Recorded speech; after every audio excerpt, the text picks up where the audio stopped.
The objective of a toxic person is almost always to get inside your head. They want to control what you think. Somehow, when you react to them, you react to them negatively. They just feel like that, hey, I got control of this guy. And so they say things and they do things to get inside your head, to play with your mind, so to speak. How do you react to that, or how do you respond to it? Well, we've got 7 things here to talk about, and number 1 is this: take control of your mind. And how do you do that? Well, it's really simple. When you initially feel this person is coming onto you, not in a positive way, but in a negative way, they're coming onto you, they're mentally, psychologically bullying you, the thing to do is to stop and think. Stop and think about what is happening, because the natural thing to do is to react. I've got a good illustration for this. If somebody were to throw something at you, say a ball, your natural reaction is to raise your hands and try to grab that thing, whatever it is, or to bat it away. And if they throw a ball at you, your natural reaction is to raise your hands and catch it. Now, when I did public speaking, sometimes I would actually illustrate this point by taking a Smurf ball. Is that what they call it? Smurf or Snurf? I can't remember, but a little fuzzy light ball.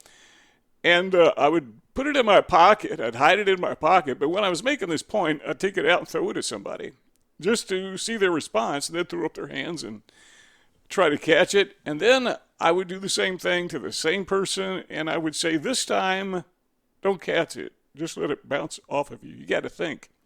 You got to think quick. Don't think reactively, but think responsibly. And so I took the ball, threw it at them again, and this time they just let it bounce off of them, usually. And that's what you do with a toxic person. When they're coming after you psychologically, think of it as I still don't know what it is. Snurf, I should have looked this up before. Snurf ball or Smurf ball. Whatever it is, just think of it in those terms and let it bounce off. Because what you're doing is you are controlling your mind. What they want is a reactive response. What you want is just a response, a controlled response. Now, you can't do this every time.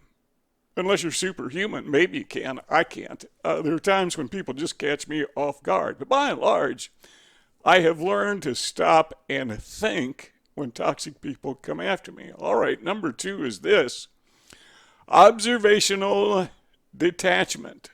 Now, this is I would call one of the superpowers of people with Asperger syndrome, because we are, by our very nature, detached people. That's one of the things that makes us Aspies, Aspergians, is we are not really adept at being socially connected. And that sometimes can be a very positive, very strong thing working in our favor. So what we do is we stop and think of ourselves. Sometimes people may call you names like a space alien. Aspies tell me that all the time. That, particularly when they're in school, they call them names like space alien, or, what's wrong with you? You on drugs or something like that. But, think of yourself as a space alien. And you are neutral. You are just observing behavior of people the way a space alien would if they just landed on planet Earth and they are on a mission of observation. All right, so you got this toxic person and they're saying something or doing something intentionally to get inside your head, and the first thing you do, as we said, is nothing. You just stop and think. From their perspective, you're doing nothing. But from your perspective, you are thinking. That in and of itself throws him off guard. But now, in addition to stopping and thinking, you are now observing from an objective perspective. So keep this in mind. The objective is to be objective. So don't think like I am offended. Don't think this person is offensive. Think there's a problem here between two people, as if you're not one of the two people. You're just standing back watching.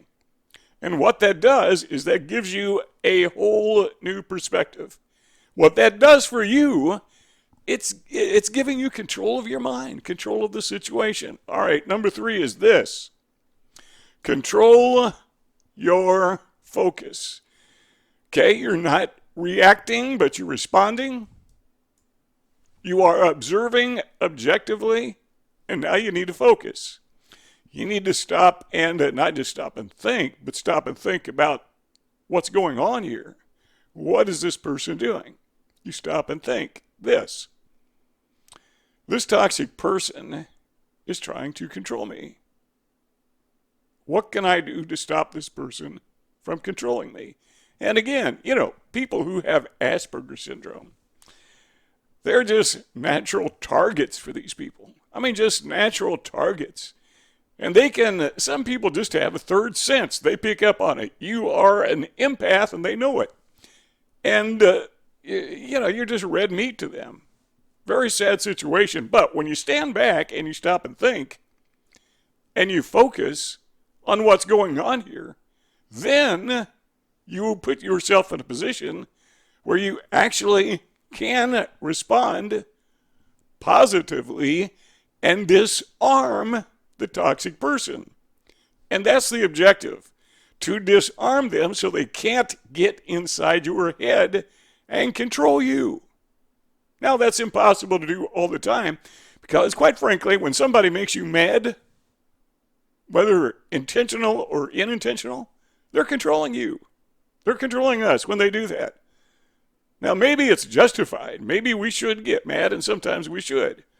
Or maybe we should get sad or sorry or feel hurt or whatever. But every time we have those emotions, it is because somebody else or some circumstance.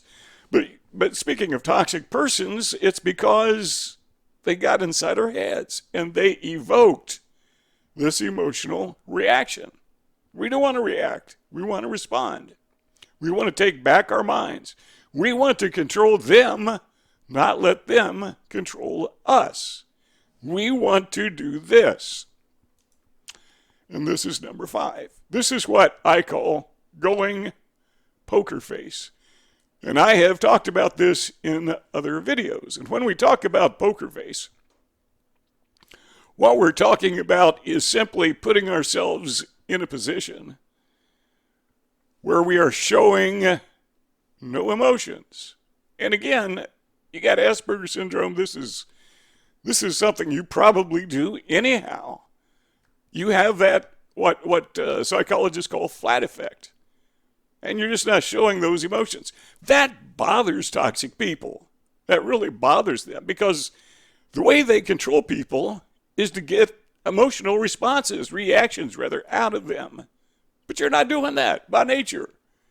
You just let things, at least from their perspective, you just don't let things bother you. Now, in reality, we are internalizing those things. But to the toxic person, they want to control you. And so what do? They try to get inside your head to evoke that emotional reaction. Another way to say this, I guess, is just keep your cool, But it's not an outward thing. Normally it is. Normally it is, it's just poker face all the time. But now we are controlling not our outward appearance, but we're controlling our minds.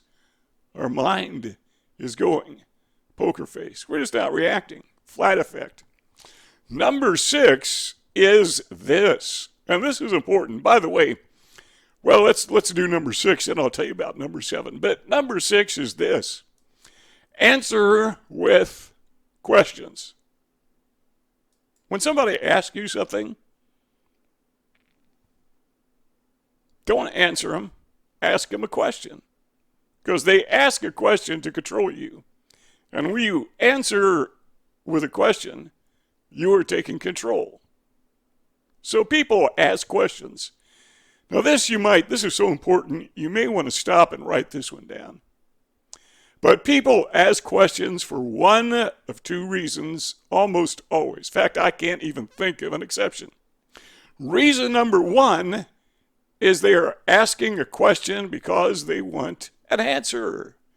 And number two, they're asking a question because they want an argument.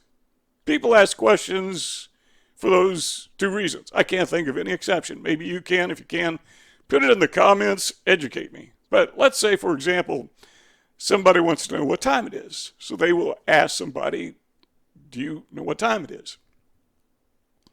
Or they used to say, do you have the correct time? As if you're going to tell them the wrong answer. I don't know why they said it that way. But back before everybody had a device, a cell phone or whatever, we wore watches. We didn't have the time with us all the time. And people would commonly ask other people, do you know what time it is? Or do you have the correct time? They just wanted an answer, not an argument. If you are a teenager and your parents told you to be home at 10 o'clock and you show up at midnight or maybe 1 in the morning and your parents meet you at the door and they ask the question, do you know what time it is? They're not looking for an answer. They're looking for a confrontation.